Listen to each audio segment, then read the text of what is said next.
Welcome, friend. Now we will discuss the Sharia standard on the option to reconsider, which consists of 3 subdiscussions including cooling off options, either-or options, and options to revoke due to non-payment. The scope of the discussion includes definitions, provisions, and practices in the Islamic banking industry.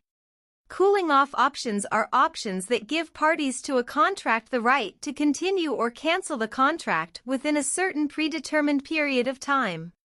This option must be explicitly stated in the contract or implied by custom. The cooling off period must have a defined duration and coincide with the start of the contract.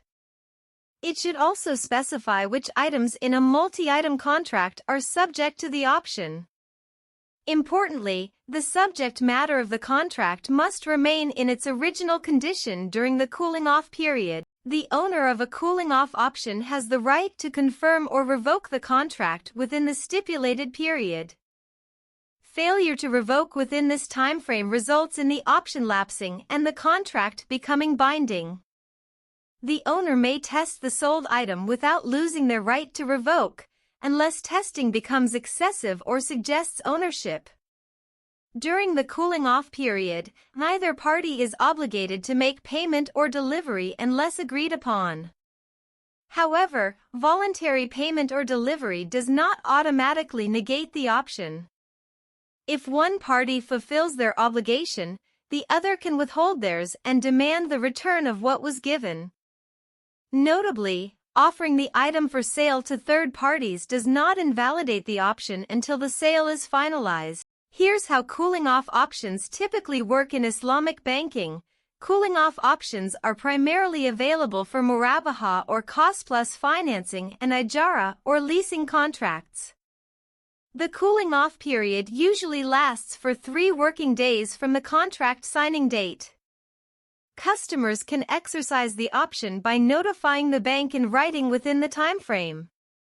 The bank will then reverse the transaction and refund any payments made. Moving on to the second subdiscussion. Either-or options are options that allow the buyer to select one or more items from several specified items within a specified time period.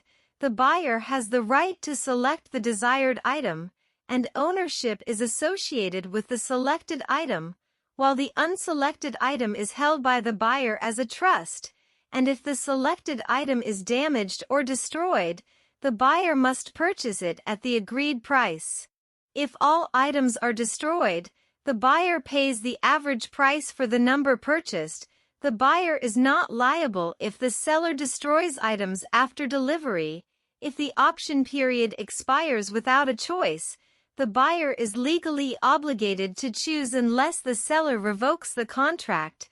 Treating an item as owned confirms the contract for those items. These options cannot be sold or transferred, but multiple options can be included in one contract. While permissible under Sharia, either-or options are not commonly practiced in Islamic banking due to potential complexities and a focus on clear and ethical transactions. Alternative solutions are often preferred to achieve similar objectives while upholding Islamic principles. For example, in a murabaha contract, the bank may offer the customer the option to choose between different assets over a period of time while the bank is responsible for the ownership and disbursement of funds related to the customer's choice. And the last one is the option to revoke for non-payment, which allows sellers or buyers to terminate a contract if the other party fails to make payment on time. This option must be explicitly stipulated in the contract and is not valid for spot payment contracts like salam or currency exchange. This option is not transferable and lapses upon the death of the owner. Islamic banks prioritize alternative solutions to address non-payment, such as restructuring payment plans, providing financial guidance and support, and utilizing dispute resolution mechanisms. والسلام عليكم ورحمة الله وبركاته.